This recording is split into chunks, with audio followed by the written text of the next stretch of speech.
बस हिन दुनिया में जंहिंजी फिटे, बस हिन दुनिया में जंहिंजी फिटे, सो वञी भोतारनि जी भर वठे, सो वञी वॾेरनि जी भर वठे। बस हिन दुनिया में जंहिंजी फिटे, सो वञी भोतारनि जी भर वठे। उथंदे विहंदे ॾियनि गंजुगारियूं, पोइ बि असां का ॻाल्हि न सारियूं।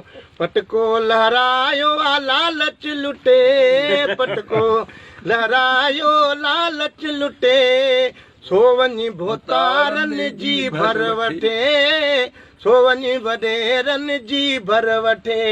ओ भोतारनि जो ॾोह त नाहे, ॾोह असांजे पेट जो आहे।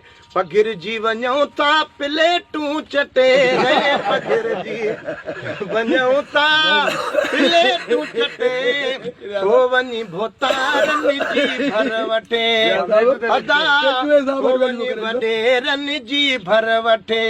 बस हिन दुनिया में जंहिंजी फिटे, सो वञी भोतारनि जी भर वठे, सो वञी वॾेरनि जी भर वठे।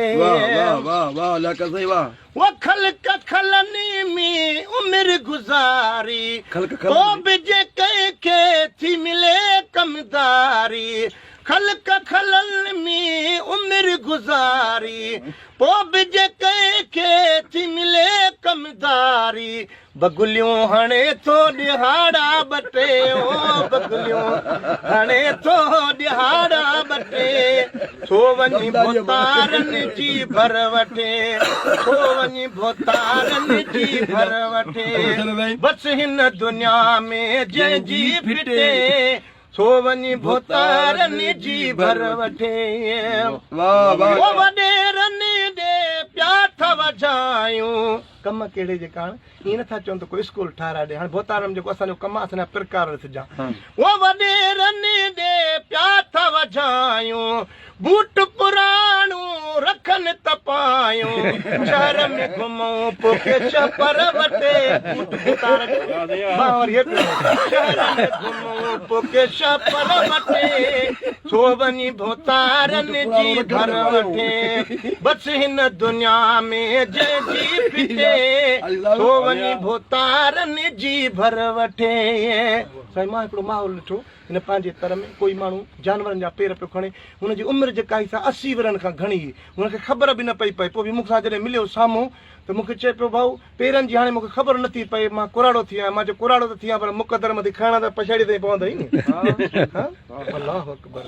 सो वञी भोतारनि जी भर वठे, बस हिन दुनिया में जंहिंजी फिटे, सो वञी भोतारनि जी भर वठे।